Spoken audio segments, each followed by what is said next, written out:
कश्मीर की नदियाँ, springs, lakes और ग्लेशियर्स जो हिमालय और पीर पंचाल से फीड होते हैं, अब काफ़ी खतरे में हैं। सैटेलाइट इमेजरी ने दिखाया कि कश्मीर के कई ग्लेशियर्स पीछे हट रहे हैं, जिससे पानी की कमी और बढ़ रही है। कश्मीर के हर कोने में यही कहानी है। चश्मे सूख रहे हैं, पानी कम हो रहा है और जिंदगी मुश्किल बनती जा रही है।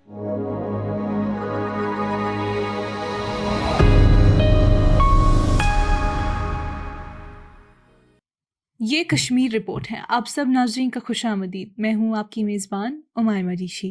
नाजरीन, कश्मीर जो अपने वाफिर पानी के ज़ख़ीर के लिए मशहूर है, आज एक बढ़ते हुए वाटर क्राइसिस का सामना कर रहा है। ज़मीन के नीचे का पानी कम हो रहा है, ग्लेशियर्स पिघल रहे हैं और चश्मे ख़त्म होते जा रहे हैं, जिसका सीधा असर रीजन की पानी सप्लाई पर हो रहा है।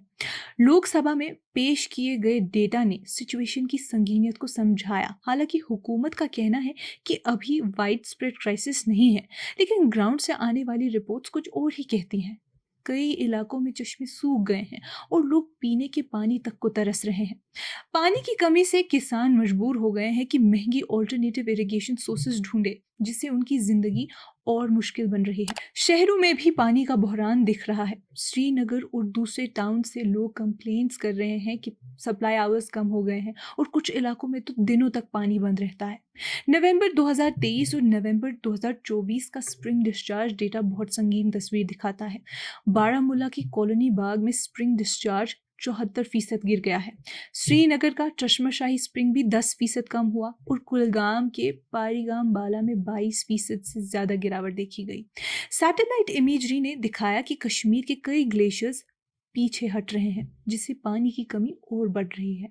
सेंट्रल ग्राउंड वाटर बोर्ड के मुताबिक पिछले 4 सालों में ग्राउंड वाटर लेवल्स में ज़बरदस्त गिरावट आई है।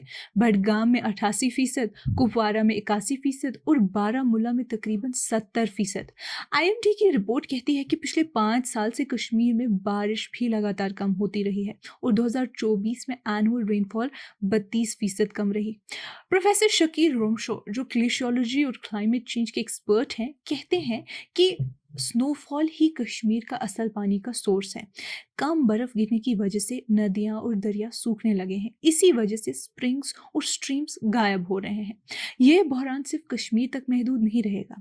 कश्मीर के रिवर्स झेलम और चिनाब, जो इंडस सिस्टम का हिस्सा है, पाकिस्तान के पंजाब के लिए लाइफलाइन है। और अगर ये रिसोर्सेज कम होते गए तो उसका सीधा असर खेती, इरिगेशन और फूड प्रोडक्शन पर होगा। ज़मींदारी भी तबाह हो गई है। पत्थर क्रश करने वाली मशीन से जो धूल उठती है, वो पत्तियों पर जम जाती है और फसलों को खराब कर देती है।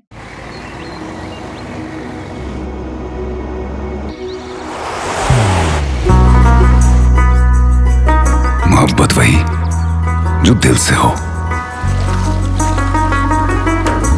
इबादत वही जो दिल से हो, दुआ वही जो दिल से निकल आए,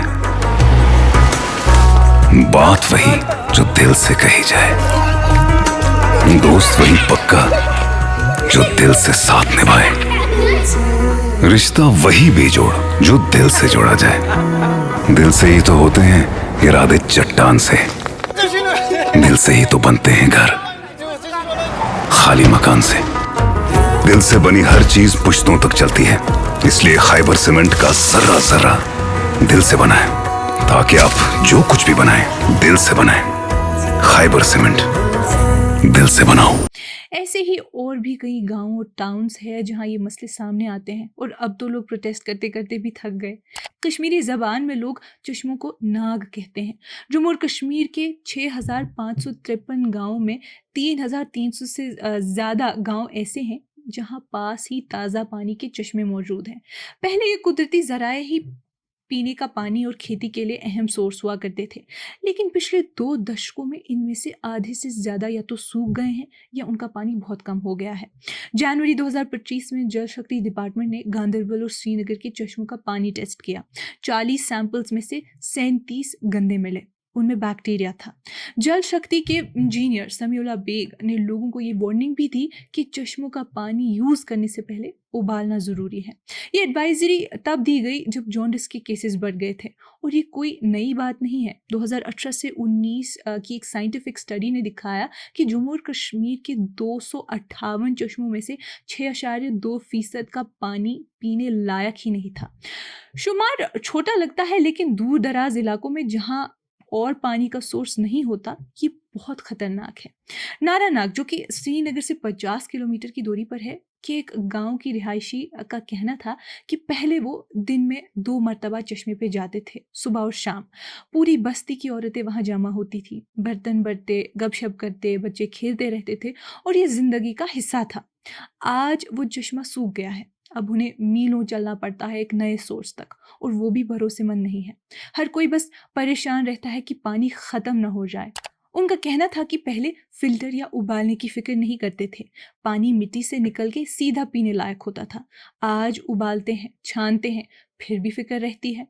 नारानाग के पानी का मसला सिर्फ चश्मों के सूखने तक सीमित नहीं रहा, माइनिंग से भी नुकसान पहुंचाया गया। गांव वाले कहते हैं कि पहले 6 चश्मे थे, अब सिर्फ एक बचा है। आसपास के गांव भी इसी एक चश्मे पर डिपेंड करते हैं, जिसकी वजह से पानी और कम हो गया है। नाज़रीन, इसमें क्लाइमेट चेंज का सबसे बड़ा रोल है। कश्मीर अब गर्म हो रहा है, और पानी के ज़रिए इसका सबसे ज़्यादा असर नज़र आ रहा है। 1980 से लेकर अब तक टेम्परेचर 0.8 डिग्री सेल्सियस बढ़ गया है। 2000 के बाद गर्मियों के दिन और गर्म हो गए, सर्दियां सूखी हो गई। 2 दशकों में ग्लेशियर्स 15% तक छोटे हो गए। कम बर्फ और जल्दी पिघलने की वजह से वैली के चश्मे पहले से ज़्यादा तेज़ी से सूखने लगे। 2020 से लेकर अब तक बारिश नॉर्मल से कम रही है, और 2025 से पहले कुछ महीने में तो सिर्फ चंद हिसाब की बारिश हुई। कश्मीर के हर कोने में यही कहानी है। चश्मे सूख रहे हैं, पानी कम हो रहा है, और ज़िंदगी मुश्किल बनती जा रही है। कुछ जगह लोग चुपचाप अपनी तरफ से चश्मों को बचाने की कोशिश कर रहे हैं, लेकिन बड़े पैमाने पर हल अभी दूर है, और बहुत ज़रूरी भी। नाज़रीन, आज की इस कश्मीर रिपोर्ट में इतना ही। बाकी मज़ीद मालूमात के लिए बने रहिए कश्मीर लाइव के साथ।